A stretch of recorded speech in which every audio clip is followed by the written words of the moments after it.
نحن نقص عليك نبأهم بالحق إنهم فتية آمنوا بربهم وزدناهم هدى.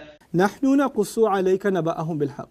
We, in fact, we're going to be the ones to narrate the story to you with truth. Now, this bilhaq means three things. The first thing it means is accurately. So Allah is saying, who is going to tell you what really happened? I am. Where are you going to get accurate from? I was the one who was with them.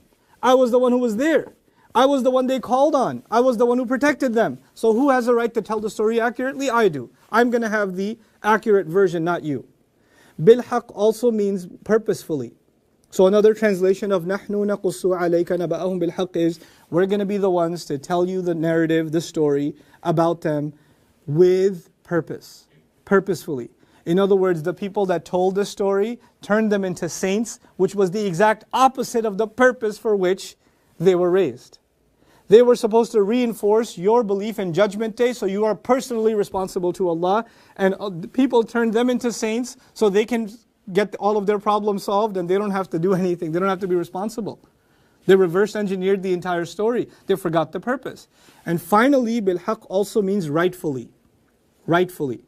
Who has the right to tell the story? Allah is now telling the Christians of that town, of Arabia, you people no longer have a right to this story like I do. These are my slaves. These were my servants. They believed in me. Nobody gets to talk about them the way I do. He's taking ownership of it and handing us, these young men, as heroes of Islam.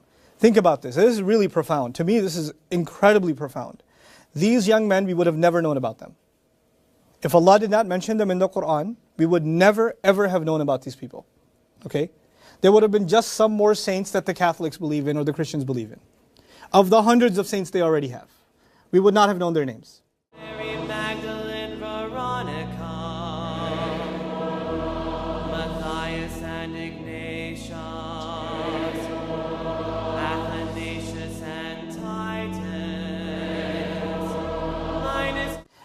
Allah took these men who would have been erased in the chapters of history for Muslims.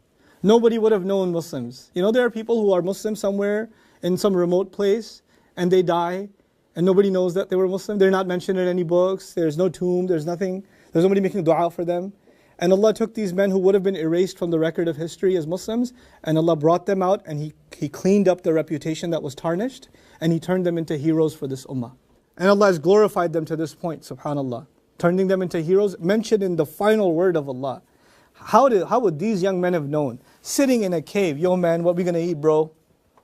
That what we gonna eat, bro, is gonna be in the final revelation of Allah. SubhanAllah. It's a fascinating thing to think about. How Allah honors young people that stand up for their faith in difficult times. وربطنا على قلوبهم إذ قاموا فقالوا ربنا رب السماوات والأرض لن ندعو من دونه إلها لقد قلنا إذا شططا.